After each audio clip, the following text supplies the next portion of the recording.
Antes do que aprendemos com um exemplo dado pela trajetória pelo doutor professor Alexandre, marcado por uma inabalável defesa da liberdade econômica e a pluralidade e democracia.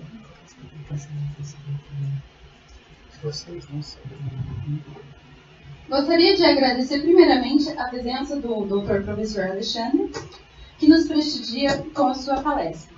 Também gostaria de agradecer ao professor Joilson, que vai nos apresentar sobre o livro dele, Constituição do Futuro. Também aos nossos apoiadores do CELID, Clube de Empreendedorismo, Liberdade e Democracia, grupo curitibano voltado à defesa do empreendedorismo e da liberdade econômica, o qual recomendo a todos que acompanhem o trabalho pela página do Facebook, CELID Brasil. Também agradeço ao Students for Liberty, maior organização estudantil liberal do mundo, que igualmente pode ser encontrado em sua página. E também gostaria de agradecer a SBN, que também pode ser encontrado pela página SBN Investimentos, que nos ajudou a colaborar com esse evento. Também agradeço às autoridades aqui presentes, o vereador Homero Marquesi, nosso vereador mais bem votado da história de Maringá, a Unicesumar, o Conselho de Desenvolvimento Econômico de Maringá, o CODEM, e também a Universidade Estadual de Maringá. Por fim, agradeço aos meus amigos e colegas que me apoiaram para a realização desse evento. Sem vocês, nada disso seria possível.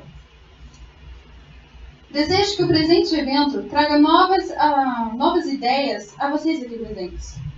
Que a mesma floresça e que se torne agentes de transformação social que o nosso país necessita. Que os inspire a acreditar mais para assim tornarmos o sonho que o nosso país seja próspero, justo e de realidade. Muito obrigada a todos.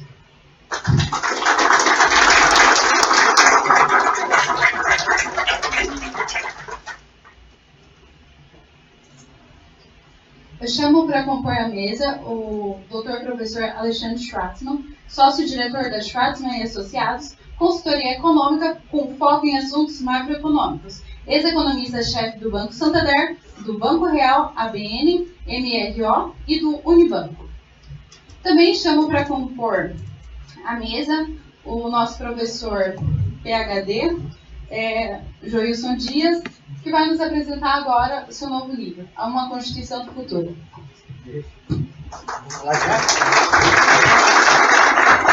Boa noite, obrigado. Deixa eu só ligar aqui, então, para a gente passar rapidamente.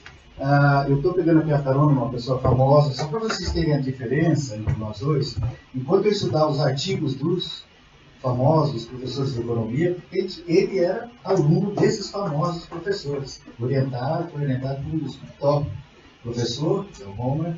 Talvez se você conhecesse um pouco meio de conhecimento econômico, você sabe que é um artigo que você tem que citar, mencionar sempre, e todos os meus alunos têm que, de alguma forma, fazer esse artigo e reproduzir ele. Okay? Essa carona, e eu agradeço ela imensamente, ela tem um intuito só de apresentar para vocês um desafio. Vou passar o... Cadê o passador?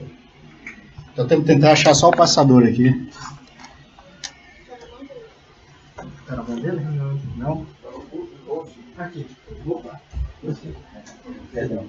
E vamos ver se a gente consegue projetar. Está faltando o que para projetar ali? Esse tem que procurar. Na verdade, esse livro é esse aqui, uma cópia dele ali, o pastor Alexandre veio uma cópia. Essa proposta de Constituição do Futuro é mais ou menos o seguinte: nós estamos fazendo um grupo de estudos, e esse é o convite para vocês. E a gente demonstrou o seguinte: depois de muitos anos de pesquisa sobre o crescimento do governo econômico, instituições, como é que elas afetam o crescimento do governo econômico dos países. E eu passei a verificar o seguinte: como é que você mudaria essas instituições? Como é que você muda o teu legislativo, o executivo, o judiciário? Como é que você cria neles uma forma de governar acho que tem que procurar lá no computador, fazer a projeção do computador.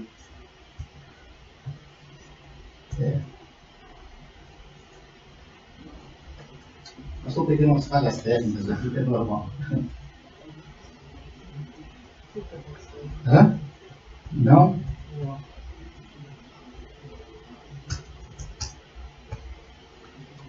Ok, vamos sem a projeção mesmo. Ontem, esse livro, então, foi uma concepção de vários anos de estudo, e eu resolvi, então, estar dando aula na Alemanha, a escrever esse livro, então, e deixar, de alguma forma, como é que seria isso? Como é que eu visualizei, depois do exame, como é que seria a técnica que nós operamos? E são princípios. Eu percebi que a Constituição, ela traz princípios que vão governar o país. Esses princípios são vários, mas o Brasil, a gente pode simplificar nesse livro em 13. São 13 artigos, princípios. O que significa isso? Cada princípio que a gente colocou lá, ele tem uma explicação do porquê e como é que ele afeta a parte administrativa do princípio, que é a governança. Começa mais ou menos da seguinte forma. Toda a Constituição ela tem um objetivo. E assim é qualquer projeto de vida das pessoas. Esse projeto de vida nossa, a Constituição nossa é muito bonita. Ela vai falar que tem que desigualdade, gerar desenvolvimento econômico, vai falar para você. Só que, quando você coloca objetivos, você tem que colocar aqui estão os órgãos de governança para atingir esses objetivos. E a Constituição nossa falha completamente. Quando ela vai criar os órgãos de governança, ela vai criar isso de uma forma que não tem nada a ver com os objetivos comuns da sociedade. Nós temos objetivos comuns para ser alcançados e os objetivos nossos agora passaram a ser. O Congresso tem seus objetivos próprios, entendeu? O Executivo tem seus objetivos próprios, e a gente sabe quais são eles, e o Judiciário tem seus objetivos próprios. Como é que você muda a tua Constituição para que esses objetivos voltem a ser os objetivos comuns da sociedade? Bom, ontem eu apresentei um artigo, numa palestra na universidade, que mostra exatamente esse foco entre como você pode mudar o judiciário de tal forma que você atenda essas condições do judiciário. E é baseado, então, num princípio muito conhecido, chamado princípio da igualdade perante as leis. Ok? Hoje, para acompanhar a palestra aqui, professor, vou fazer um pouco mais de economia. Vai ser o princípio da sustentabilidade econômica e social. E é muito simples esse princípio. Todos os princípios que eu apresentei são muito simples e têm que ser entendidos pelas pessoas. Por que isso? Porque o livro foi feito para a pessoa comum entender isso. Não é feito para cientista. Não é feito para o pessoal do Supremo. Apesar de a gente mandou do Supremo, eu estive conversando com alguns ministros lá sobre o assunto. Mas não é para isso. É para que nós, os cidadãos comuns, vejamos como é fácil nós alterarmos algo pelo nosso desejo e transformar, a partir de uma mudança simples de um princípio constitucional, fazer com que todo o setor de governança nosso funcione. Isso que é o legal do livro. Isso que é legal, é ensinar isso. É isso que é educar as pessoas a ver isso. Bom, o que significa, então, quando eu estou falando sobre sustentabilidade econômica e social? Bom, tem um dado hoje, todo mundo sabe, econômico diz, 80% dos municípios brasileiros, 80% das verbas ou do orçamento dos municípios são consumidos por 80% para as câmaras. Quer dizer o seguinte, são inviáveis economicamente. Não geram sustentabilidade alguma. Significa dizer que você está pagando, todo mundo faz um esforço no lugar para transferir recursos para aquele município cuja verba não vai para a educação, não vai para a saúde, não vai para a infraestrutura básica. Vai para pagar o quê? Sustentar a administração pública. Temos duas classes de indivíduos.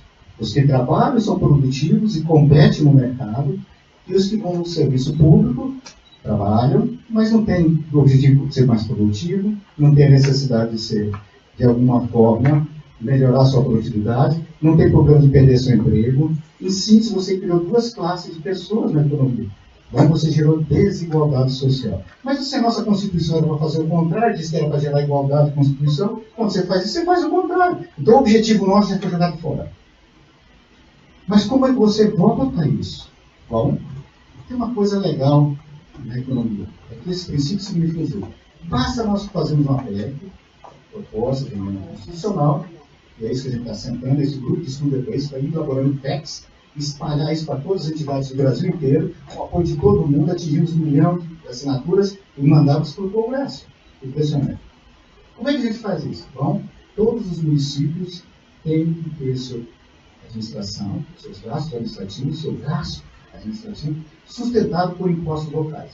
Ou seja, qualquer transferência que ele venha receber de Estado, tem que ser para investimento. Acabou daí. Aí o município, quem vai pagar, vai falar, eu estou pagando imposto, cara, eu quero um resultado melhor. Você já introduz um pedido de eficiência. Se todas as pessoas, quando pagarem pelo seu produto, mais ou menos, você pega um município do interior do Paraná, se você quiser, ou lá do Nordeste. Vamos pegar aqui os municípios que não têm condições de existir enquanto município. Você poderia passar a verba diretamente para a Secretaria de Educação, diretamente para o órgão de saúde. Por que não pode ser, o postinho de saúde não pode ser um órgão vinculado a outro município, ou está simplesmente para atender. Não, eles querem ter. Você quer ter prefeito? Você quer ter vereador? Você quer ter. Meu filho, pague por esses caras. Eu não quero pagar por você, não. Sustentabilidade econômica e social é quando você coloca isso. Faz as pessoas pagarem por aquilo que elas querem. Ou seja, sustentabilidade econômica e social é quando o município torna-se viável economicamente, com contribuição da sua localidade. Quando o Estado torna-se viável economicamente, com a contribuição da sua localidade. Assim, não vamos criar municípios nem estados do jeito que você quer, simplesmente para gerar mais políticos para votar em determinados partidos. Esse não é o objetivo da sociedade. Esse é o convite de hoje, essa sustentabilidade econômica e social. Esse é um apelo, uma proposta de revolução que nós temos que fazer. Eu poderia fazer vários números para vocês. A gente não vai trazer números para vocês. Porque números é com o professor. Aqui, Alexandre. Vou deixar para ele falar os cenários também. Mas o que nós queremos deixar é uma PEC dessa que as gerações futuras vão herdar municípios viáveis, estados viáveis. Só isso já gera sustentabilidade econômica no futuro. Mas se além dessa sustentabilidade a gente colocar lá como é em país desenvolvido, como é nos Estados Unidos. Você acha que Porto Rico só se tornou parte dos Estados Unidos a partir de quando? Quando se tornou viável economicamente, quando ele contribui. Os estados são assim. Pensa que nós vamos fazer isso, nós estipulamos essa condição. Você fala, mas isso foi feito pela lei de responsabilidade fiscal lá atrás. Quantos que são cumpridos? Mas foi feito isso para todos os municípios? Eles têm o poder de gastar tanto, de fazer? Não, porque as verbas que ele recebe pararam naquele limite. Se nós extraímos esses limites, estabelecer que o custo tem que ser bancado localmente, por impostos locais, acabou. Automaticamente a lei de responsabilidade passa a ter validade. Óbvio, foi um grande passo a lei de responsabilidade fiscal. Óbvio, se você fazer qualquer caminho de matemática, vai sobrar mais para investimento. Mas o que é que nós sabemos que é cumprir isso? Então, nós temos que fazer as pessoas locais pagarem. Teu município, então você tem que pagar. Então, é muito fácil transferir para a geração futura. Como é que você transfere para a geração futura esse pagamento? Emite títulos. Olha que coisa legal. Você emite títulos. Quem vai pagar no futuro? A geração futura. Ela tem que ser muito mais produtiva. Por quê? Mas como é que você vai ser mais produtivo se você não recebe educação, não recebe saúde, não recebe infraestrutura? São as três coisas básicas para você se tornar mais produtivo. Impossível. Então, é isso que nós temos um grande problema no Brasil da atualidade. É pessoas simplesmente emitirem para pagar no futuro. Por quê? Não são viáveis economicamente. E não fazem questão de ser viáveis economicamente. Então, a mensagem que eu venho trazer para vocês é essa. É um convite para participar. Nós estamos no Facebook Constituição do Futuro. É um grupo que vai ser em março. Nós estamos elaborando são duas aspectos da elaboração, a igualdade perante as leis, que muda a interpretação das leis. Essa é uma da viabilidade econômica e um projeto para a ONU, que é uma missão nossa, da democracia. Qual é a forma da democracia? Bom, o desafio eu vou deixar para o professor Alexandre. O professor Alexandre, o desafio no livro é o seguinte. O senhor tem que fazer uma democracia, então vai dessa teremos uma vox populi, melhor representatividade da voz do povo, escrito por Sir James Francis Galton em 1907, publicado na Nature. Ok? Segundo, ele tem que essa democracia tem que ter menor custo entre todas as democracias da atualidade. Muito simples, né? Bom, essas são as duas condições que o livro coloca para você e o livro oferece uma solução. É um desafio para todos os cientistas. Só quando nós pensamos em como acharmos a solução, a gente acha essa solução. O cientista é para isso. Quando tem temas difíceis, o professor Alexandre vai nos colaborar. Eu tenho certeza que ele vai voltar aqui e falar, eu tenho um sistema. E nós estamos propondo um modelo em SIX progressivo para a ONU, no projeto nosso. Se a gente chegar a vencer, temos uma ideia internacional que pode virar uma democracia internacional. Se não vencermos, temos uma ideia nacional, local, para ser divulgada no Brasil. Então, de todo jeito, nós vamos ver. Vamos ganhar para 2020 esse sistema nosso? Vai ser aprovado? Já tentei persuadir o Serra para colocar isso lá. Ele não colocou isso nessa proposta dele no Senado. Então, eu vou deixar o professor Alexandre convencer ele a fazer isso. Que é amigo pessoal, não é isso? Amigo pessoal. Amigo pessoal, eu sei. Então, vamos deixar a colaboração nesse pedido. O que nós queremos, pessoal, é deixar algo para a geração futura que seja melhor do que elas que a gente está lembrando, obviamente. E eu conto com a progressão. Estamos lá no Facebook, Constituição do Futuro. Passe a acompanhar a página, divulgue isso. Veja lá o livro, se você quiser adquirir. O livro não tem, foi patrocinado pela CIM, ou seja, nós tivemos várias cópias distribuindo para várias pessoas, Mas se você quiser comprar, a intenção nossa é assim que vencer os direitos autorais da editora, vai ser liberado totalmente, com intenção nenhuma. O livro não é para isso. Não é para gerar recurso nenhum. Então, até a medida preço de custo, a gente fez um acordo com a editora só. Bom, professor Alexandre, peço desculpa por ter tomado um tempo da tua palestra. Agradeço imensamente, fantástico. A gente sempre é admirador dos seus colunas, do seu trabalho. Entendeu? Seja bem-vindo. E, por favor, se eu extrapolei aqui os seus coisas, peço desculpas. Queria agradecer a Maria Eduardo, o grupo dela, por todo que ajudado. Pessoas fantásticas. Jovem de tudo, empreendedor, é capaz de organizar isso. Uma palestra dessa magnitude, trazer uma personalidade nacional famosa. Então, tá de parabéns, Maria Eduardo, tá? Eu agradeço todo o teu grupo, né? Até uma pessoa que eu conheço, que nem levou os títulos por poder, muito jovem, eu perdi. Quando foi levar, já era tarde demais, não tinha vagas. Né? Tá bom? Um abraço a todos e obrigado. E, por favor, nós temos uma longa batalha para vencer nesse país. Né? Conto com a colaboração de todos vocês. Qualquer sugestão é bem-vinda. O grupo é apartidário, é totalmente aberto. E espera mais sugestões. Né? Se você tem uma sugestão, gostaria de reescrever o livro inteiro, as 13 artigos científicos, fazer uma nova Constituição. É para isso que nós estamos lá. Tá bem? Obrigado a todos. Obrigado, Maria Eduardo.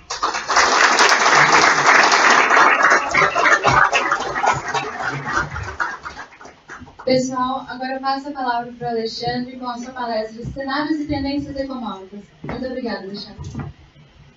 Obrigado, boa noite. Obrigado, Maria Eduardo. Obrigado pelo convite. Parabéns, Wilson, pela iniciativa. Eu vou fazer uma palestra aqui, tentar... Eu sempre prometo terminar em 40, 50 minutos. Eu geralmente furo isso, então espero que vocês tenham um pouco de paciência aqui. Eu decido dessa vez não trazer o PowerPoint. A verdade é que, assim, nessa altura do campeonato, eu já não aguento mais o PowerPoint, ninguém mais aguenta o PowerPoint. Então, tentar fazer isso de uma maneira mais informal. Idealmente, se fosse um público um pouco menor, até daria para fazer perguntas. Você fica melhor? Estão ouvindo melhor? Maravilha. Até daria para fazer pergunta no meio do caminho, mas está um pouco grande, então não vai funcionar. Mas eu espero ter tempo no final para. Enfim, eu estou aqui à disposição de vocês, então a gente pode deixar um espaço no fim para eventualmente tocar em pontos que eu não tenha tocado, explorar ângulos que eu não tenha visto e eventualmente coisas que não ficaram claras ao longo da apresentação. Então a ideia um pouco é isso, é traçar o futuro que a gente vê. Enfim, eu acho que tem, assim, adiantando um pouco o final, eu acho que a gente está num momento de transição no país. Passamos pela... aí vai ter uma disputa se é a pior crise da história, a segunda ou a terceira, não faz a menor diferença. Nós passamos por uma crise bastante grave. A gente passou por um período no qual a economia brasileira perdeu... Falar de PIB é um pouco abstrato. Vamos falar, não, o PIB brasileiro caiu 8% em 2 anos, que assim, fica muito difícil para as pessoas talvez sentirem isso. Eu acho que o mais importante é o seguinte: nós tínhamos uma taxa de desemprego que era de 6,5% em meados de 2014. Essa taxa de desemprego hoje, que já melhorou um pouco, está na casa de 12,5%. Então, assim, em termos de pessoas, nós tínhamos 6 milhões e meio de desempregados, hoje a gente tem perto de 13 milhões de desempregados. Tem 6 milhões e meio de pessoas que não conseguiram se colocar ao longo desse período. Então, realmente é uma crise absolutamente devastadora. A gente está começando a sair. Então, a primeira coisa, assim, por que nós estamos saindo? Primeiro precisamos entender como é que a gente entrou nela. E a gente entrou nela, na minha visão particular, por uma conjugação de 2 fenômenos. Em parte, um forte desequilíbrio fiscal.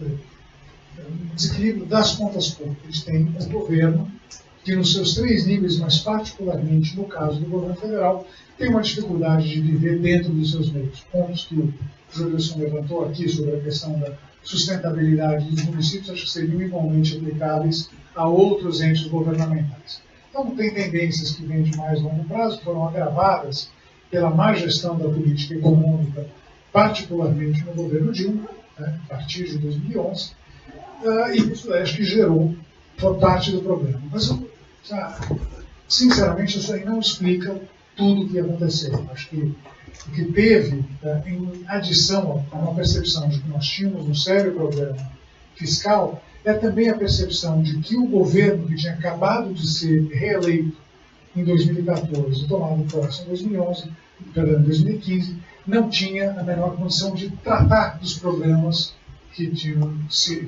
aparecido. Não tinha condições políticas para isso. E acho que essa percepção de que nós tínhamos um problema por um lado e que era um governo que era incapaz de lidar, incapaz de endereçar soluções para esse problema por outro, que nos levou a, basicamente, um fenômeno realimentando o outro, que nos levou à atual crise. Então, concretamente, como a gente vê essa crise? Do ponto de vista quantitativo, né, nós tínhamos um país que, basicamente, veio crescendo, passou por um período positivo de crescimento, ali até mais ou menos 2011, mas que começa a perder seu dinamismo em 2011 e, a partir de 2014, entra concretamente numa recessão. A economia não só para de crescer, não só cresce mais devagar, mas ela começa a encolher, né? E essa recessão se acelera muito fortemente a partir de 2015. Então, 2014 foi um ano que a economia não cresceu nada, o ano como um todo foi um crescimento zero. Aí nós tivemos um encolhimento aí da ordem de 4% em 2015 e um pouquinho menos do que isso em 2016. Quer dizer, ao longo desse período, uma recessão quase que sem precedentes na história do país, certamente sem precedentes nos últimos 20, 25 anos da história do país. Então, problema. Né? Por que isso? Quando a gente olha dentro do conjunto das contas nacionais, quer dizer, de onde é que veio esse colapso? E acho que é crescentemente claro que esse colapso resultou principalmente de uma forte queda do investimento no Brasil. O Brasil nunca foi um país que investiu muito, vou colocar isso dessa forma, porque nos melhores momentos da nossa história recente, o investimento era mais ou menos uns 20% do PIB, né? Os melhores momentos geraram um pouquinho menos do que isso, mas esse investimento começa a cair ainda em 2013. Em algum momento, em 2013, ele chega no PIB, isso antes da economia entrar em recessão, e ele vem numa trajetória de queda que só foi interrompida, a gente veio a saber, no terceiro trimestre de 2017. Quer dizer, basicamente, do segundo trimestre de 2013 até o terceiro trimestre de 2017, o investimento veio em queda livre, né? Uma queda particularmente acentuada a partir ali de 2014 e 2015. Né? Da onde é que veio isso daí? No meu entendimento, isso veio fundamentalmente, quer dizer, uma causa próxima disso, uma percepção de um risco que estava associado à evolução da economia brasileira. Tem um tipo de coisa que a gente ouve muito no risco do país, basicamente. A ideia assim quanto mais que o Brasil precisava pagar, o Brasil precisa pagar mais do que um país que é visto como seguro, né, para convencer as pessoas a emprestar dinheiro para a gente. Basicamente, você tem aqui dois devedores. Tem um fulano que sempre pagou em dia, etc, etc. Tem o outro que não tem emprego, tem um histórico ruim.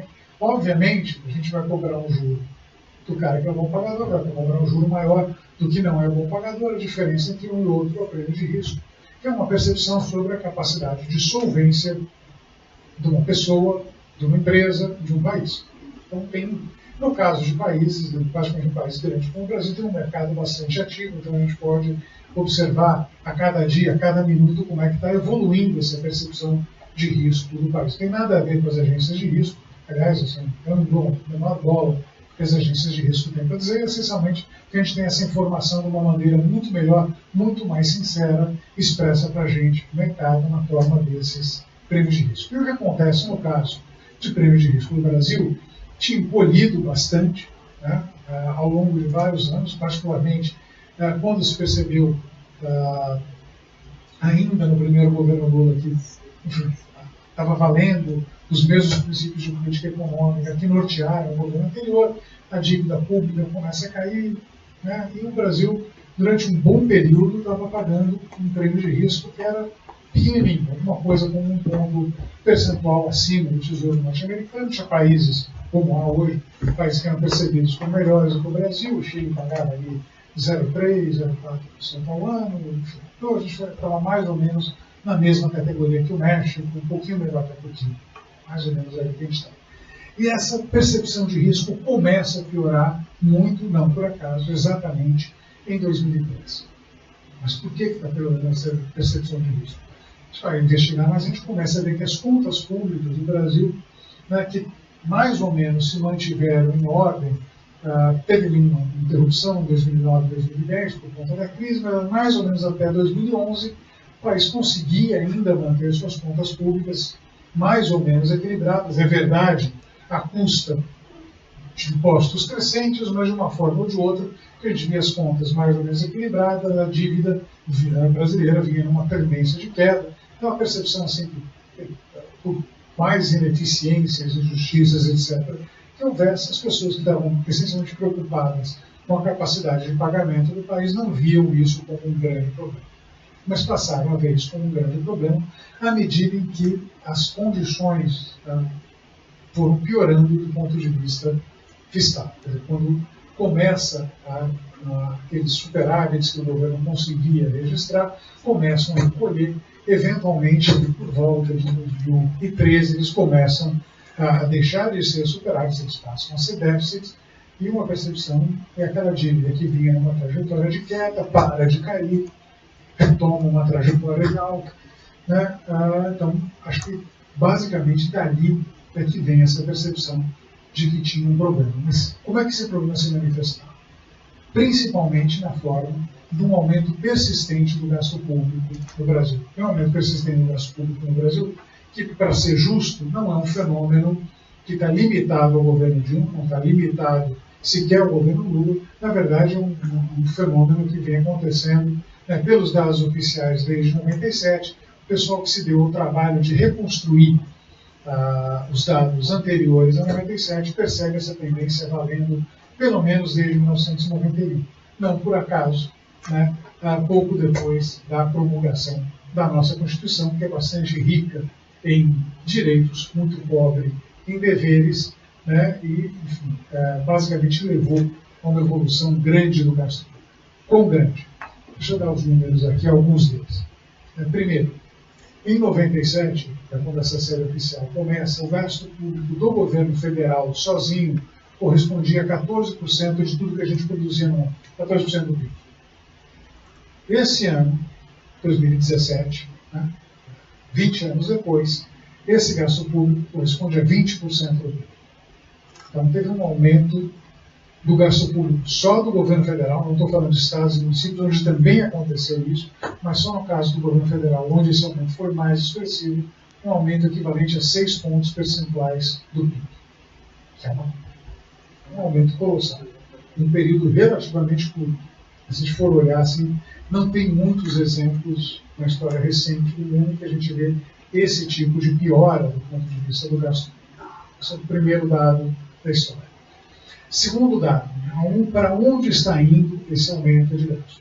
Bom, mais ou menos metade desse aumento de gasto, né, 3 pontos percentuais, resulta do aumento dos pagamentos de benefícios previdenciários ligados única e exclusivamente ao INSS. Não estou falando de previdência do setor público, não estou falando de programas sociais, estou falando única e exclusivamente do INSS.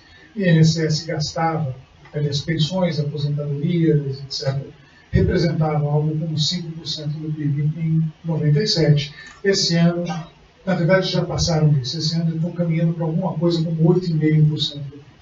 Uma trajetória muito rápida de aumento de gasto. Esse é o segundo dado interessante desse processo. Terceiro dado interessante dessa história, quando a gente olha para a evolução disso. As chamadas despesas obrigatórias do orçamento federal representavam 1% do PIB em 97. Em 2017, elas representam 3% do PIB.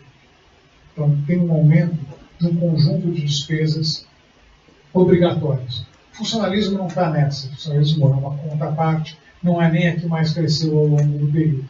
Mas o fato é que, não só que o gasto vem crescendo, mas o perfil do gasto vai se tornando crescentemente mais rígido. Né? O governo federal, na verdade, ele consegue controlar alguma coisa como 10% do conjunto dos seus gastos. Todos os outros são pré-determinados. Eu brinco sempre de o trabalho mais fácil que deve existir na esplanada dos ministérios em Brasília é formular o Orçamento Geral da União. 90% do Orçamento Federal vem pronto. Ele está pronto para você, no momento em que você sentou para abrir sua planilha e começar a formar o orçamento, 90% dele vem de previdência. E aí, previdência no sentido mais largo. Então, dos benefícios previdenciários pagos aos aposentados, pensionistas do INSS, do benefício de prestação continuada que é pago para os idosos, do que é pago para o funcionalismo federal, aí vem o que você paga para os ativos do funcionalismo federal, que basicamente o número de funcionários é uma herança do passado, os salários são uma herança do passado, tem um conjunto de vinculações que vai determinar o resto. E no frigir dos ovos, o espaço que o governo consegue mexer no orçamento, ele é muito reduzido. Esses 20% do PIB que o governo gasta, ele de fato controla só isso. Então, o gasto cresceu muito e ele se tornou cada vez mais rígido. E nesse contexto, basicamente, ele conseguiu se sustentar enquanto a arrecadação tributária permitiu isso. A gente passou por um período, algumas vezes foi voluntário, então teve períodos em que o governo, de fato, aumentou os impostos para cobrir essa diferença.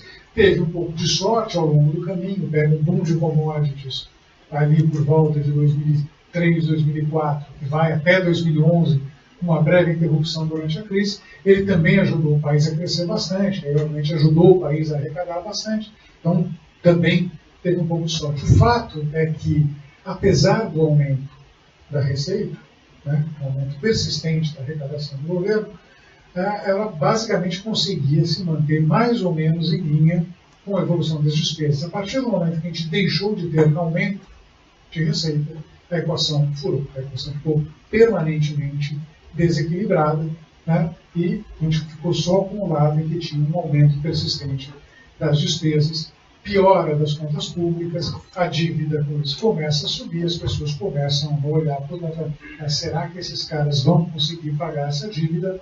Não sabemos, etc. E isso aí começa a fazer o investimento cair. Isso não é uma explicação completa, porque a gente, de repente, tem algum momento em que o risco do país dispara de vez. Se a gente for olhar para o começo do ano passado, aquele risco do país que estava por um bom tempo, era 1% ao ano, chegou a mais de 5% ao ano. Vai disparar. Que aí entra o segundo elemento da história. O segundo elemento é uma percepção de que o governo, que tinha acabado de ser eleito, um governo pelo qual, em tese, a gente teria que aguentar durante 4 anos, era um governo que também era politicamente incapaz de lidar com o problema fiscal. Era incapaz, assim, eu falei politicamente, mas em mais de uma dimensão.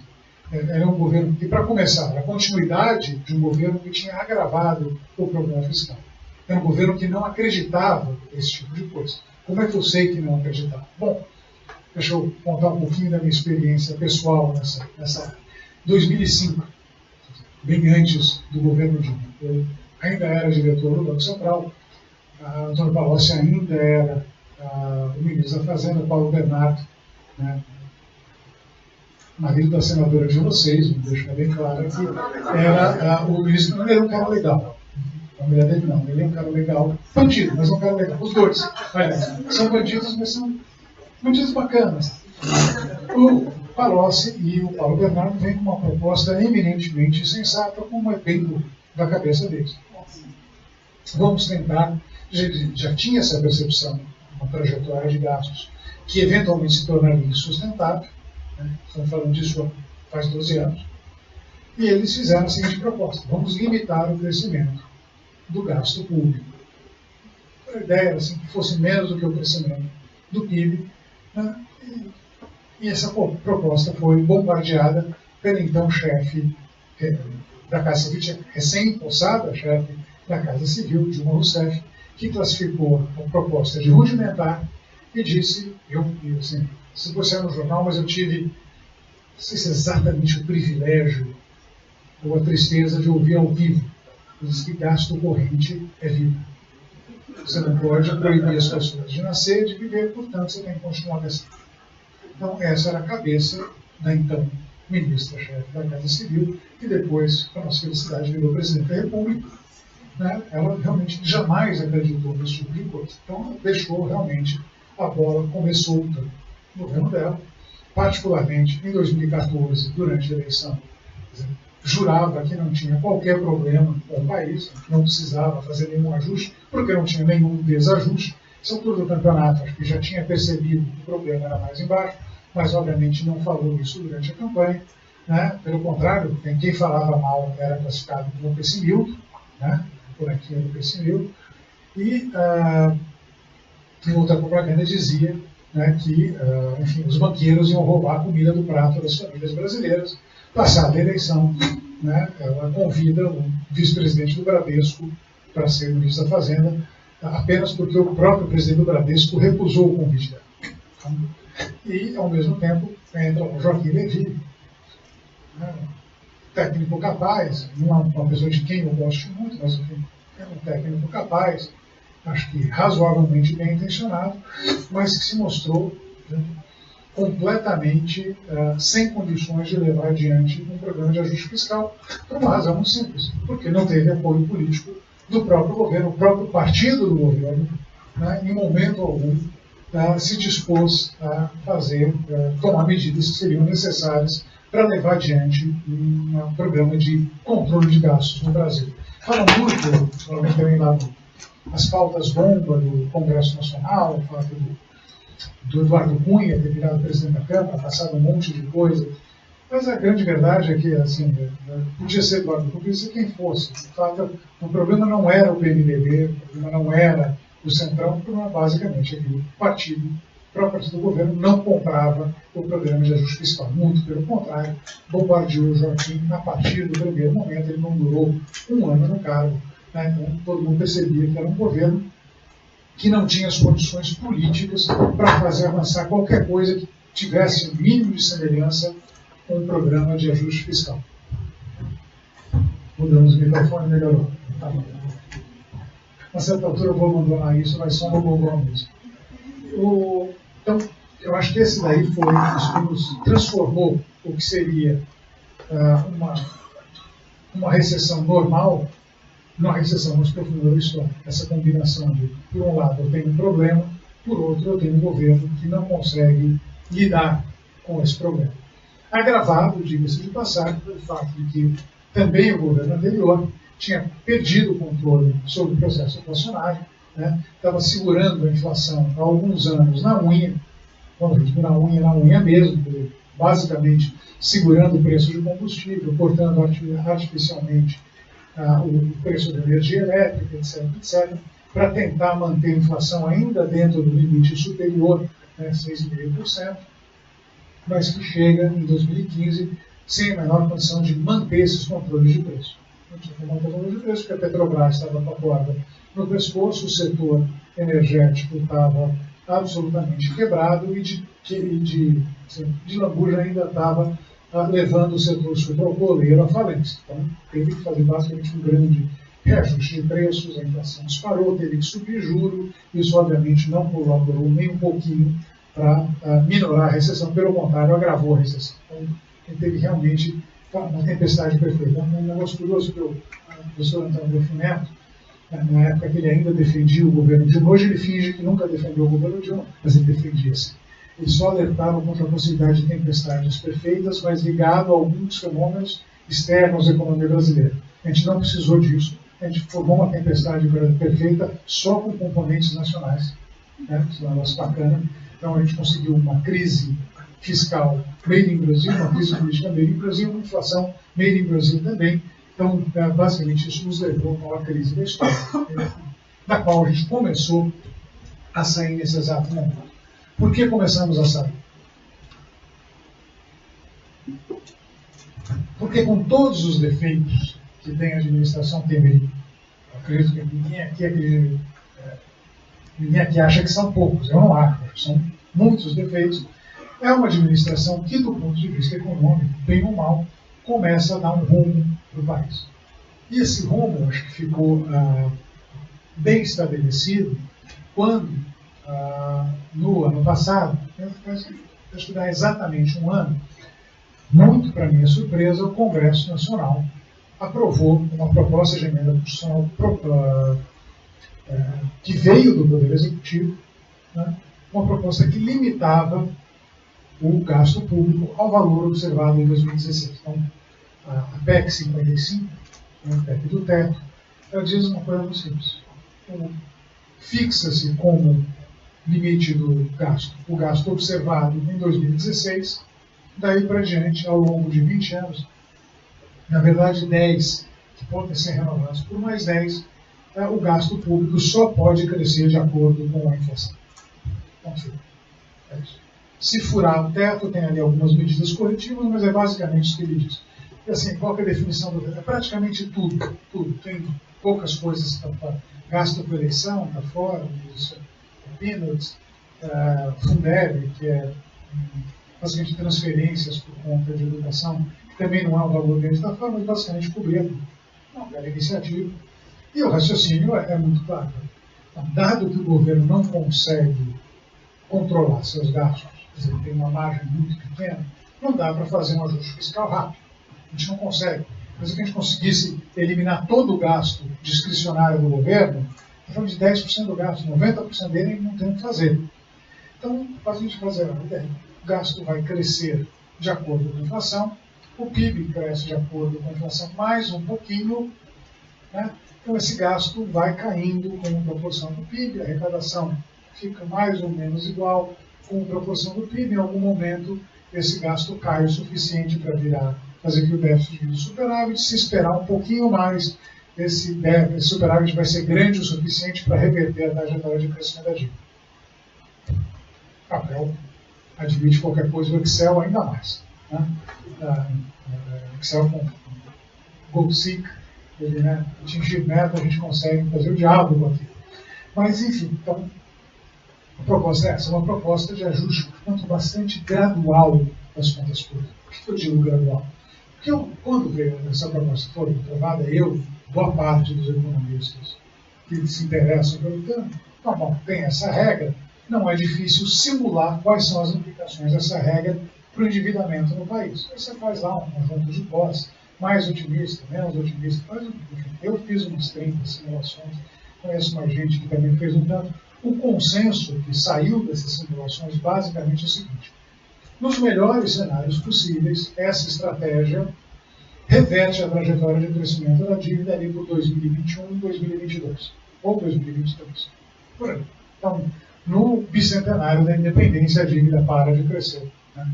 Se a gente tiver sorte. Se a gente não tiver sorte, vai ter que esperar um pouco mais. Vai ser em 2024, 2026. Se for ainda pior, a gente está falando coisas mais lá para 2030. Mas, enfim. Então, em tese, isso daí funciona. Mas tem algumas complicações nessa história. O que é o diálogo da emenda constitucional diz? O gasto total não pode crescer mais do que a inflação. Ele não fala o gasto previdenciário, não fala o gasto com funcionalismo, não fala o gasto com benefício de prestação continuada, não fala dos gastos com educação, não fala nada disso. Ele diz que o conjunto dos gastos não pode crescer mais do que a inflação. Talvez seja sido esse o segredo da facilidade com que foi aprovada essa emenda constitucional. Porque o gasto é de todo mundo, o gasto não é de ninguém está preocupado, né? A gente coloca um limite para o gasto, mas o meu está garantido. O fato é que não funciona. Não funciona por uma razão muito simples. Bom, eu mencionei para vocês, a Previdência é disparado a maior fonte de gastos do país. Pega o pagamento de pensões e aposentadorias do INSS, soma-se a isso as aposentadorias e pensões que são pagas aos funcionários públicos federais, não estou falando por enquanto de estaduais ou municipais, soma-se a isso o benefício de prestação continuada, que é basicamente um salário mínimo que é pago para pessoas idosas de 65 anos que não têm outra fonte de renda, não família pobre e tal. Então, soma-se isso tudo isso daí está na rubrica Previdência, isso daí dá alguma coisa como 62%, 63% do gasto público no Brasil. E isso daí, pelas regras que tem, pelo aumento do salário mínimo, pelo envelhecimento da população, pelas regras de acesso, etc., pelo aumento dos salários do funcionalismo federal, que obviamente se traduzem em aumentos equivalentes nas pensões pagas aos funcionários mesmo aposentados, a gente tem uma tendência de que esse gasto cresça além da inflação. E não só ele. Né? Nós vamos pensar só na questão previdenciária. Então, imagina que todo o resto está ok, mas a gente não mexe na previdência. O que acontece, aí as estimativas sugerem que por exemplo, tem uma margem de 10% hoje do orçamento que é pequenininho. Essa margem, se a gente não fizer reforma da Previdência, ela desaparece, some em 2022. Some. O governo deixa de gastar qualquer coisa em termos de infraestrutura, qualquer outro programa que não sejam os programas obrigatórios. Previdência, funcionalismo, educação, saúde, as vinculações orçamentárias, etc. O orçamento vai ficar de fato muito fácil de fazer. Né? Você sempre tem um orçamento lá pronto para você. Obviamente, isso é uma situação na qual desaparece o governo se torna inviável. Na verdade, antes disso, o governo se torna inviável. Então, a conclusão que sai disso, basicamente, você tem um trilema. Então, de 3 coisas, você pode ter 2. Você pode ter o teto funcionando. Né? Você pode ter um governo funcional, mas aí você precisa de reforma da Previdência, senão não dá certo. Você pode manter o teto e pode manter a Previdência, mas aí você deixa de ter um governo funcional. Aí você pode ter um governo funcional, manter a Previdência, mas aí você não mantém o teto. Basicamente é isso. Não tem como combinar essas 3 coisas simultaneamente. Então, reforma é absolutamente essencial, e basicamente reforma da Previdência. Por que Previdência? Óbvio, primeiro porque tem déficit. Né? Tem um monte de gente aí dizendo, não tem déficit. Não. Mesmo as pessoas que diziam que não tem déficit, aos poucos estão sendo obrigadas a reconhecer que tem. Né? Esse pessoal também acredita que a Terra é plana. Né? Em algum momento eles vão se convencer, né, que não adianta caminhar até a borda, você não vai achar nada. Mas deixa eu ver.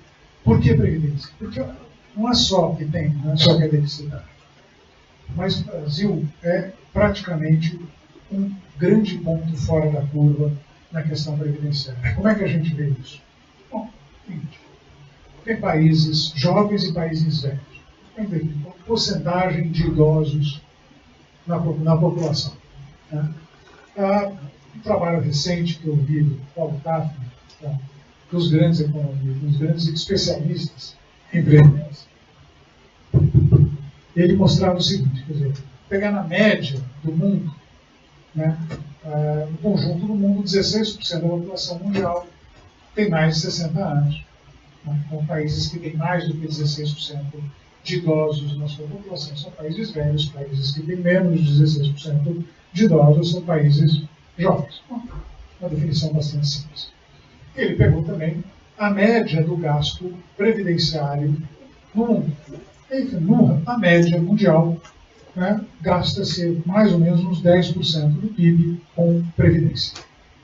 Países que gastam mais do que a média, países que gastam menos do que a média. Não tem nenhuma surpresa, né? Países jovens gastam menos do que a média, eles têm pouco velho, têm pouca aposentadoria. Países velhos, Alemanha, Itália, Polônia, tem muito velho, gasta uma proporção muito alta do seu produto com aposentadorias e pensão. E tem o Brasil. O Brasil tem mais ou menos 9% da sua população acima de 60 anos, então um pouquinho mais do que a metade da média, ainda é um país muito jovem, mas em 2015 gastava alguma coisa como 11% do seu PIB com aposentadorias e pensões. 8% lá em 2015 vinham do INSS, tinha ainda as pensões e aposentadorias do funcionalismo federal, do funcionalismo estadual e do funcionalismo municipal, somadas todas, o Brasil gastava alguma coisa como 11% do PIB. Essa conta hoje já mostra um valor na casa de 12%, um pouquinho acima de 12% do PIB. Tem 2 anos de diferença, a gente não ficou significativamente mais velho ao longo desse caminho, mas o fato é que o Brasil é um país muito fora da curva. E existe uma tendência demográfica muito clara. O Brasil fez uma transição já demográfica e tem mais transição para fazer, em que a proporção dos jovens na sua população está encolhendo. O Brasil fez, em 40 anos, a transição demográfica que países como a França e a Alemanha demoraram 100 anos para fazer, em termos de aumento da proporção de idosos na população. E demografia é um negócio interessante. Né? basicamente o que está acontecendo hoje vai determinar o que vai acontecer daqui a 50 anos. Não tem, assim, do ponto de vista de... o dado já foi lançado.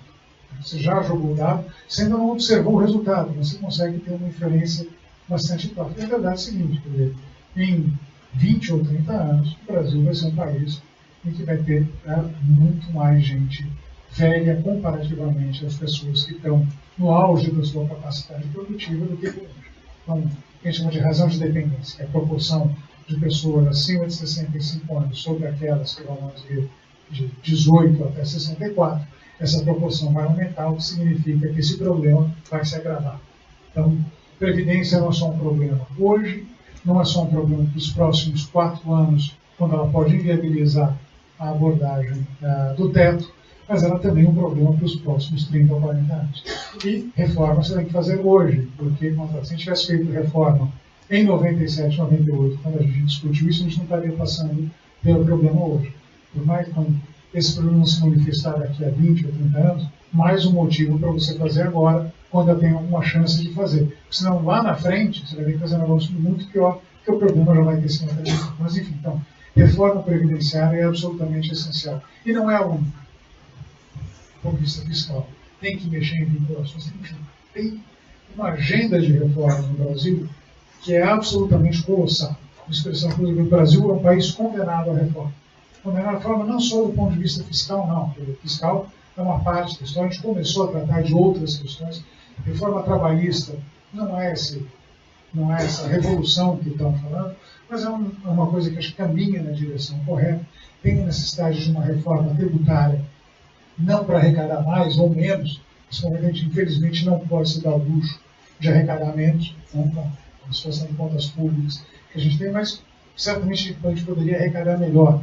Eu digo melhor, assim, com menos custo para as empresas. Né? Tem um trabalho do Banco Mundial que estima que uma empresa típica no Brasil gasta 2.500 homens-hora ano na tarefa de pagar imposto. Isso vou deixar claro. Não é que precisa de 2.800 horas para gerar o dinheiro para pagar o imposto. Não é isso. Tá? Na verdade, essa conta até é mais fácil. A carga tributária é 33% do PIB, a gente precisa de 4 meses para pagar os impostos. Não, ele está falando assim, quanto tempo uma empresa precisa dedicar a correr atrás, fazer a conta, fazer o pagamento, verificar a legislação, brigar por conta de créditos, tudo que está relacionado à atividade tributária no Brasil. Então, a média do OCDE, para vocês terem uma ideia, é da ordem de 200 homens-hora. A gente está, assim, mais de 10 vezes pior nesse quesito de países da OCDE. A gente está muito pior do que uma boa parte dos países, na verdade, todos os países da América Latina. O Brasil é disparado o país que mais precisa de tempo dedicado ao pagamento de imposto, está principalmente ligado ao ICMS. Todo mundo aqui que é empresário sabe exatamente do que eu estou falando, muito melhor do que eu, diga-se de passagem. Então, tem reforma tributária, não falta coisa que a gente precise fazer.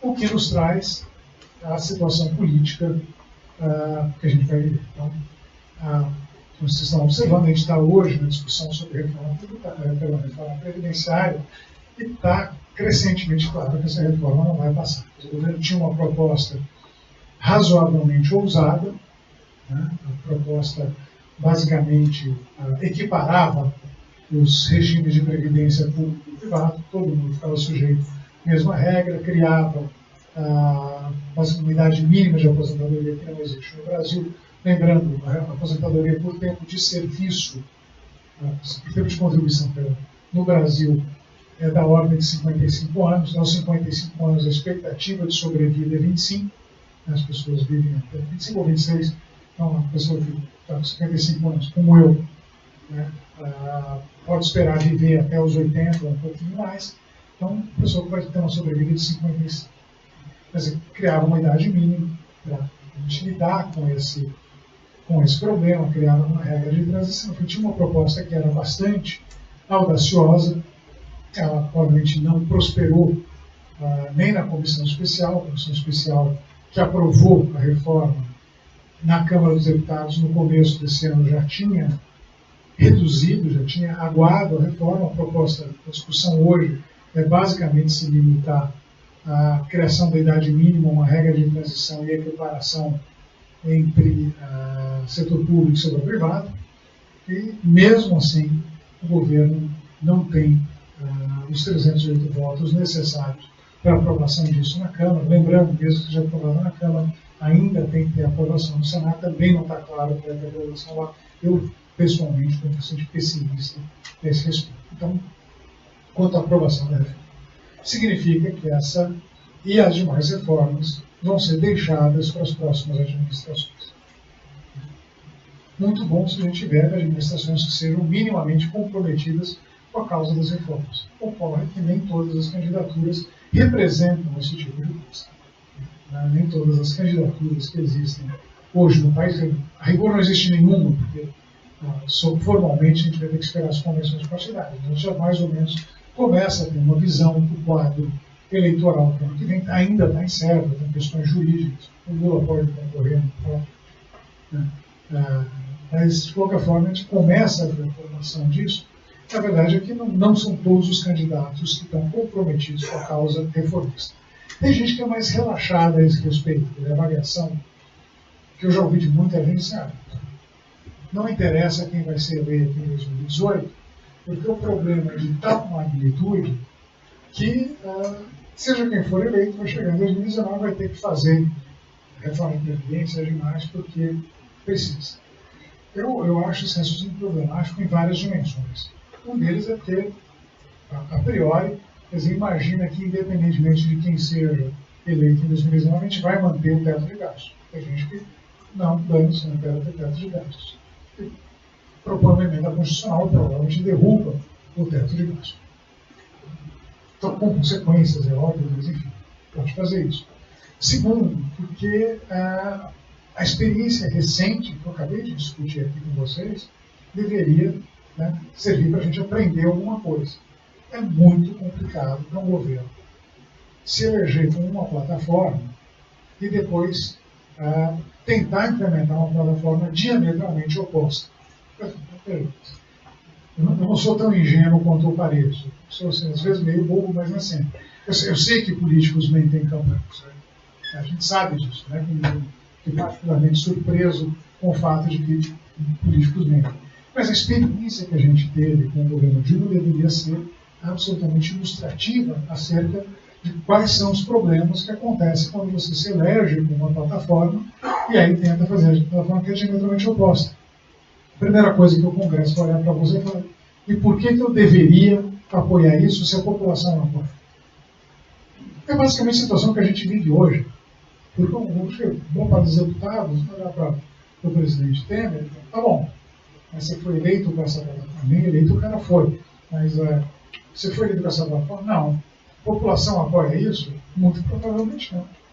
Então, a pessoa que seja eleita com uma plataforma distinta dessa e depois vá para o Congresso tentar negociar isso, vai enfrentar problemas semelhantes ao que o Temer está enfrentando. Vai enfrentar problemas semelhantes ao que a própria Dilma teve que passar quando ela virou para o Congresso e foi pedir um ajuste fiscal, quando ela tinha negado a necessidade disso, quando o próprio partido dela não dava esse tipo de apoio. Então, você imagina que um candidato que não seja, que seja eleito, mas uma plataforma anti-reformista, vai ser muito difícil fazer o triplo mortal carpado para trás, cair em pé e virar um candidato reformista.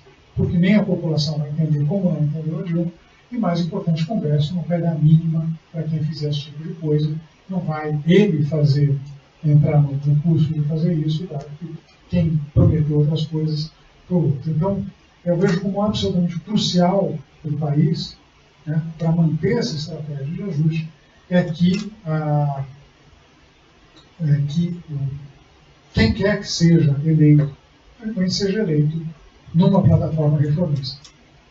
Isso vai acontecer, obviamente, não faço a menor ideia de se isso vai acontecer ou não. Se eu soubesse o que vai acontecer ano que vem, nessa altura do campeonato, eu estaria, obviamente, montando uma posição em cima disso. Não sei o que vai acontecer ano que vem. Agora, o que eu sei é que a eleição do ano que vem vai ser uma eleição muito diferente das eleições que a gente se acostumou a ter nos últimos anos. Ela vai ser, acho que, mais parecida com a eleição que teve em 1989, para quem tem idade para lembrar disso, a eleição de 89, a primeira eleição pós-redemocratização, foi uma eleição particularmente fragmentada.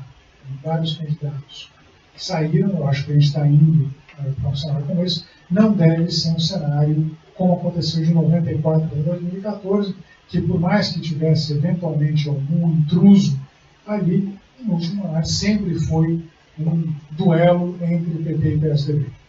Sempre foi esse duelo que, de uma forma ou de outra, predominou nas eleições. Não, acho que nós estamos nos encaminhando para um cenário mais fragmentado. E o cenário mais fragmentado é um cenário também mais arriscado.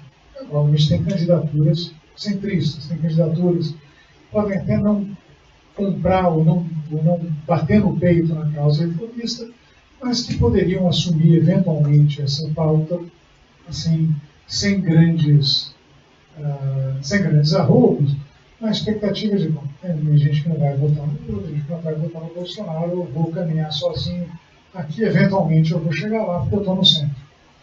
Num cenário fragmentado, não é sequer claro que a pessoa que esteja no centro vá para o segundo turno, dependendo de quantos candidatos de centro tiverem nessa eleição.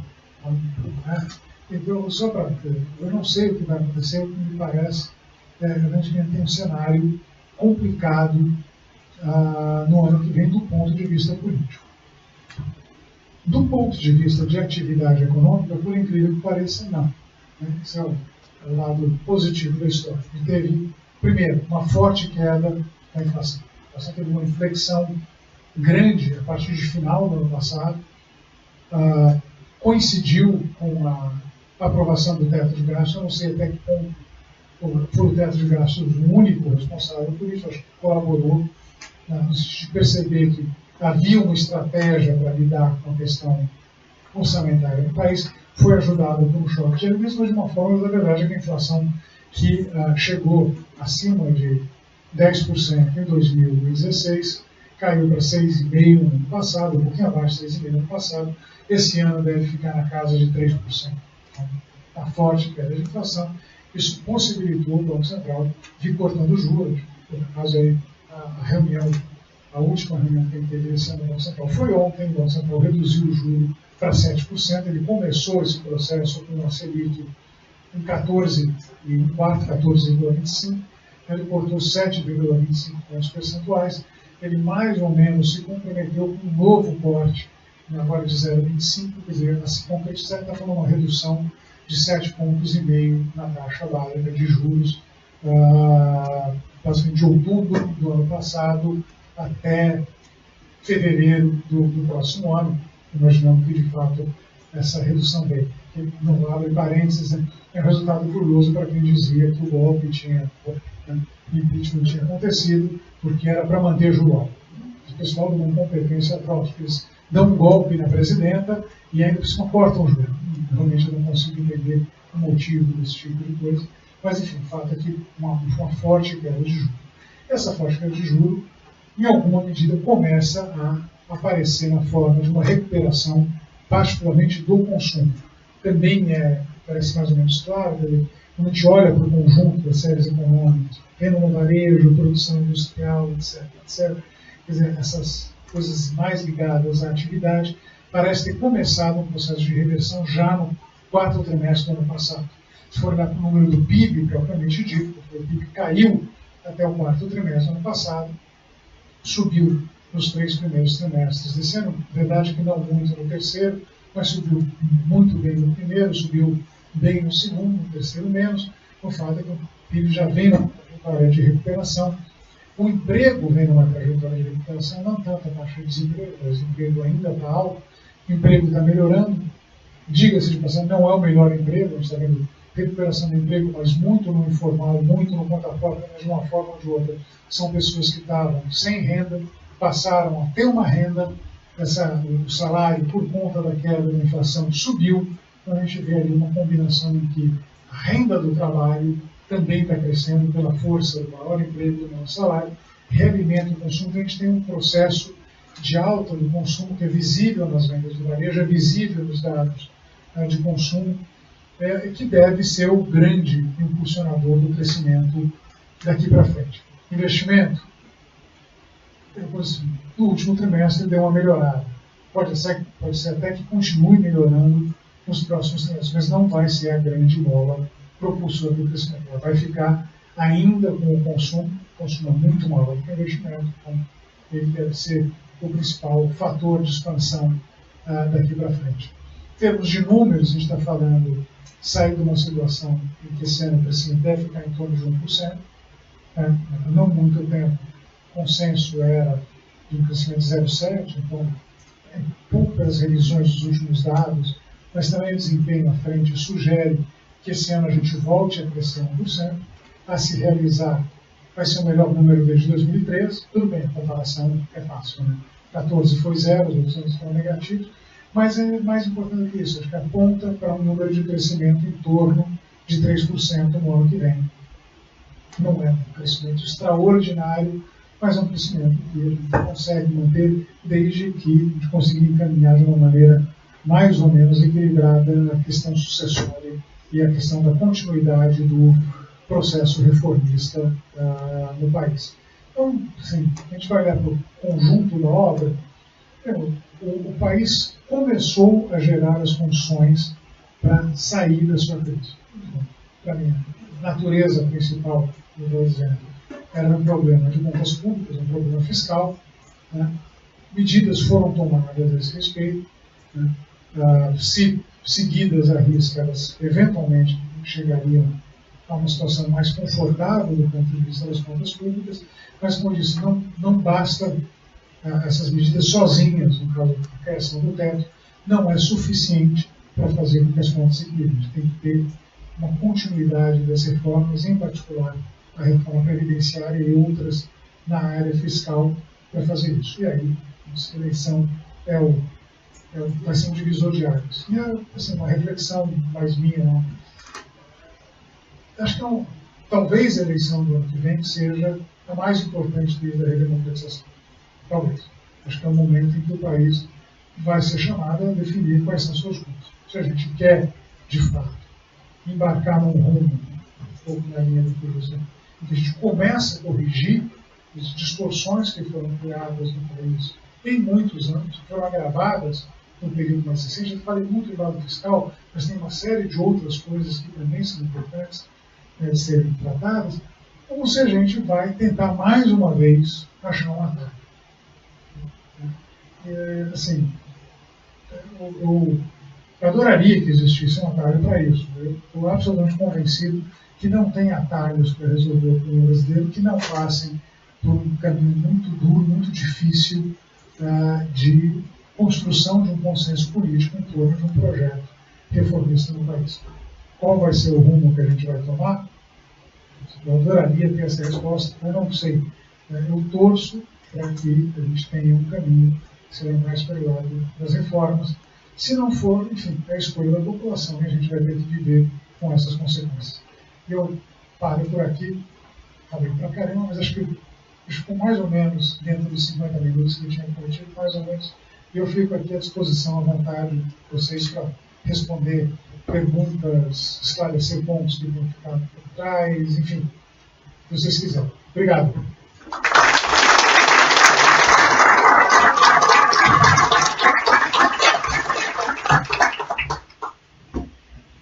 Pessoal, a gente vai abrir para 3 perguntas de no máximo 5 minutinhos com a resposta. Quem se disponibiliza? Tá todo mundo com vergonha. Ah, o Fábio.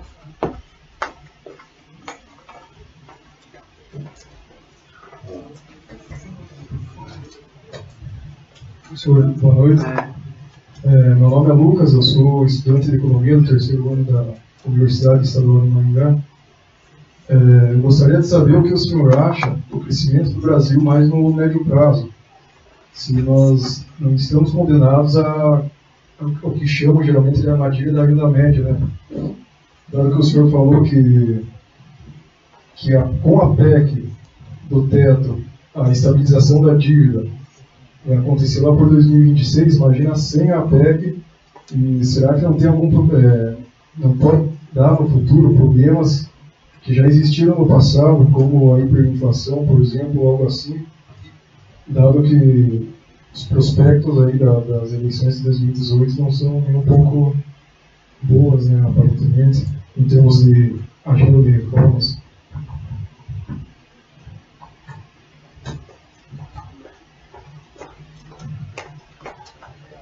Uma boa pergunta. Quer dizer, quanto à questão da armadilha da renda média, a armadilha da renda média é um termo técnico da discussão de crescimento, porque o que se observa é o seguinte: países pobres já passaram por períodos de crescimento acelerado. O Brasil foi um deles, não foi o único. Vários países da América Latina também passaram. Passam por um período no qual o crescimento vem essencialmente de você tirar gente de áreas de baixa produção, botar de baixa produtividade, botar em áreas de alta produtividade. Você tira da agricultura, põe a indústria, a produtividade total cresce, crescimento histórico, maravilha. Mas poucos países conseguem, chega, esgota esse processo, a continuidade do crescimento depende de outros fatores. E aí são relativamente poucos países que conseguiram ultrapassar isso. Notavelmente, os exemplos. Por exemplo, o Japão é um país muito pobre, virou o que virou hoje. Mais recentemente, a gente viu países no leste asiático superarem isso. Assim, Taiwan, infelizmente, mas temos de magnitude talvez a Coreia seja o principal exemplo. A Coreia é um país que superou. Uma série de outros países não. A América Latina, tipicamente, não. Países como o Brasil, o México, o Chile, mais ou menos, está ameaçando superar, ainda no caso da Argentina, certamente não. Países que, quando acabou essa fase, entre aspas, do crescimento, não conseguiu levar adiante. Acho que o Brasil está preso na armadilha da renda média. Para a gente escapar da armadilha da renda média, a gente tem que, basicamente, buscar um modelo de crescimento que é distinto do modelo de crescimento que a gente adotou com certo sucesso durante 50 anos. De 30 anos, anos 80, a gente fez essa brincadeira, tira a gente da agricultura para a indústria, o jogo da urbanização, e você foi embora. Então, depois da urbanização, você tem que fazer um esforço que é distinto. Esse esforço distinto envolve, fica meio clichê, mas ele envolve fundamentalmente a educação. A capacidade que o país tem de formar quadros, porque assim, de melhorar a qualidade da sua mão de obra e das suas compras de uma maneira geral. Então a gente está preso nisso. Porque eu acho que, enfim, não vai ser jogado todo esse jogo no ano que vem. Tá?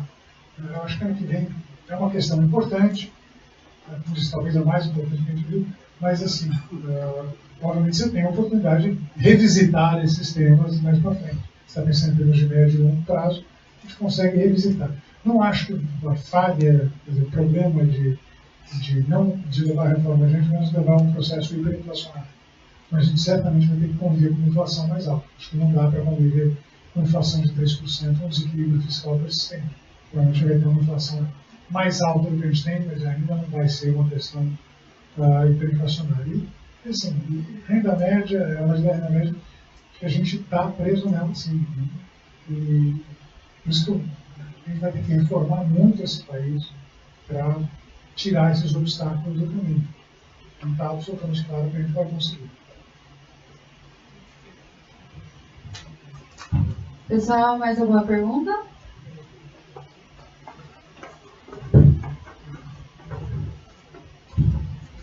Alexandre, eu gostaria de saber a sua opinião, mesmo de uma forma um pouco resumida, saindo da questão da política monetária, de redução de inflação e da taxa de juros, e também a problemática da previdência, mas a questão recente que tivemos da reforma trabalhista, se você acha que foi suficiente, a questão da reforma tributária, que está passando do relator deputado Raul, a sistematização de uma forma mais simplificada, com o processo monofásico de cobrança.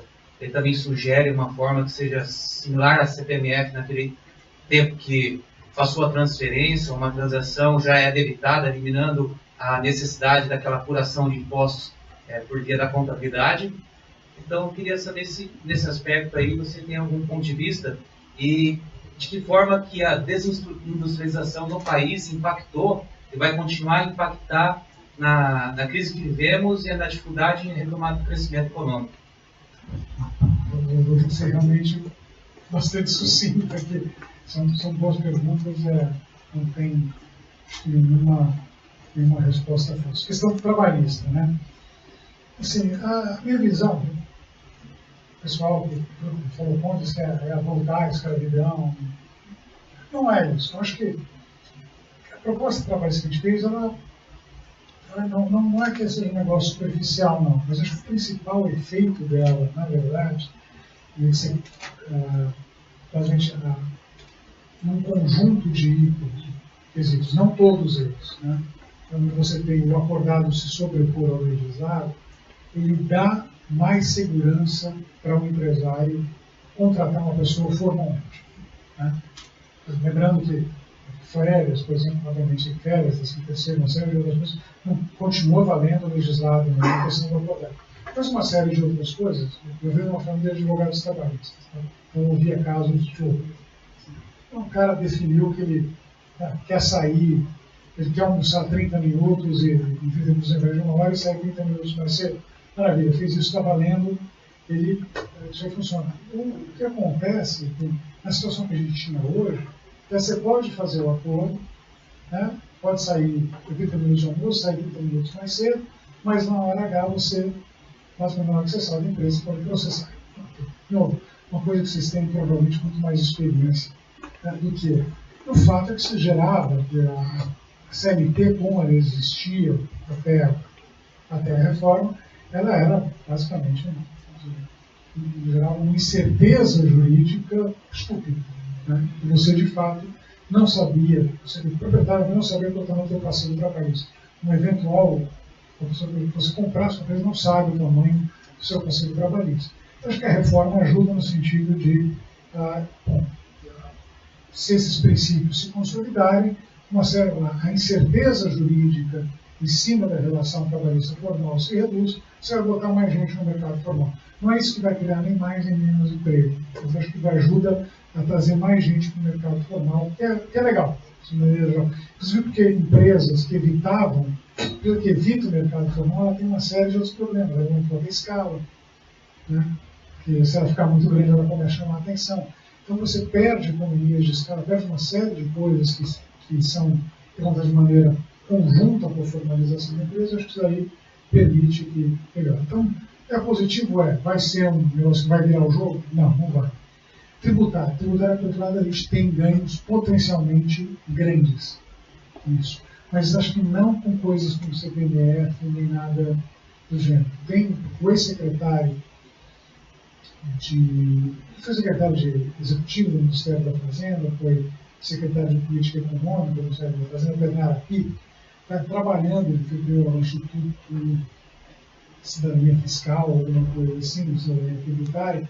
Ele tem se dedicado a estudar o tema, ele está com uma proposta bastante avançada na questão da substituição dos impostos sobre o valor adicional, basicamente ICMS, PIS, COFINS, IPI, etc., por um grande IVA, né? E aí acho que se a gente avançar nesse sentido, a gente tem ganhos potencialmente grandes, né? Tem, obviamente, transição, sair de cobrança na origem para cobrança no destino, somata a guerra fiscal, etc.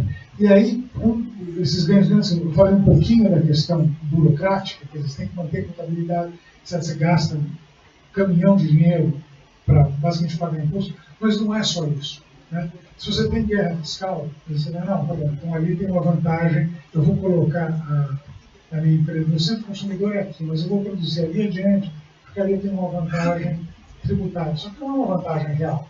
Não faz sentido você pegar, produzir ali para vender aqui um baita custo de transporte, você só sobrevive, por causa de uma distorção tributária. À medida que você elimine isso, você passa a ter uma distribuição espacial da produção melhor. Outra coisa, se você tem, e é o problema da CPMF, impostos cumulativos. Impostos cumulativos geram um incentivo à verticalização das empresas, o que deveria ser uma transação entre empresas, cada uma especializada no seu nicho e, portanto, capaz de obter as vantagens comparativas nessa história, né, passa a ser uma empresa verticalmente integrada, não porque é mais produtiva, mas porque se economiza na questão de impostos. Então, se a gente conseguisse encaminhar uma reforma tributária, de fato, acabasse com cumulatividade, acabasse com guerra fiscal, simplificasse a burocracia, e acho que por isso tem condições de acontecer a formação de um grande IVA, ou dois, né, seria um federal ou um estadual, com a mudança de tributação de origem e destino, a gente teria um potencial grande de crescimento ligado a isso, por tudo, por economizar tempo, por economizar recursos reais, enfim, isso aí potencialmente é grande. Mas eu não sou muito otimista, eu acho que a gente consegue aprovar tão já uma reforma tributária. Pessoal, agora a última pergunta.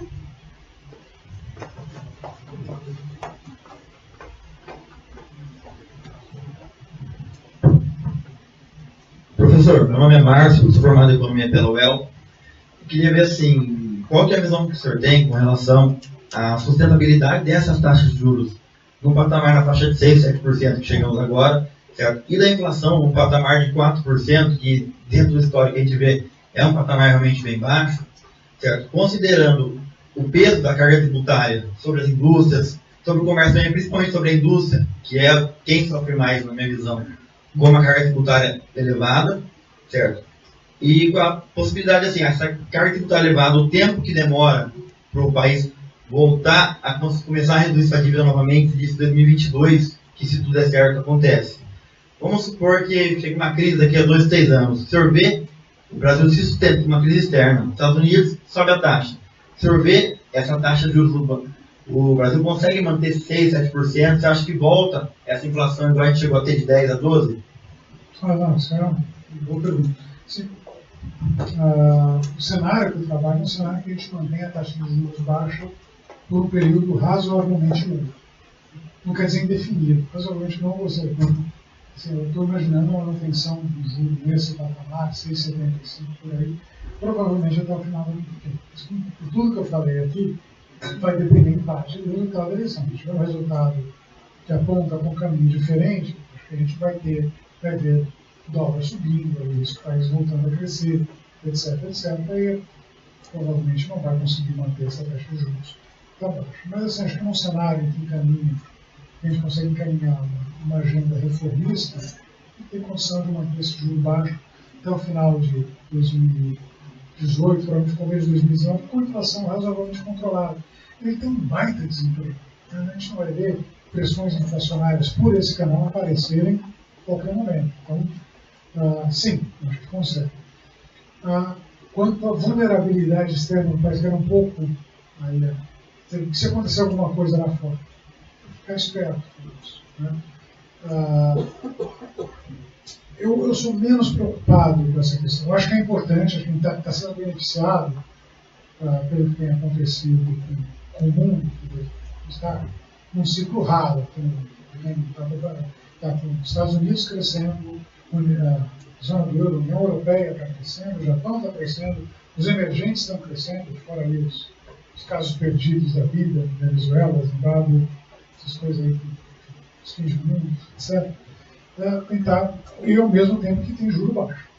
É uma combinação caixinha de ouro perfeita. Está quente o suficiente para o mingau estar gostoso e está quente o suficiente para queimar a nossa boca. Então, não sobe juro e cresce. Maravilha. Alguma coisa pode mudar. É difícil que isso aí se mantenha. Não estou fazendo que os juros vão mais fortes. Eu acho que realmente tem algum impacto no dólar aqui, mas não acho que um impacto desmesurado no dólar por uma série de motivos. Primeiro, porque o nosso desequilíbrio externo, que era grande em 2014, o déficit brasileiro nas transações com o exterior superava os 100 bilhões de dólares, 104 bilhões de dólares. Nos 12 meses, até outubro desse ano, isso era 9 bilhões. Praticamente zero. 9 bilhões de dólares na economia do Brasil.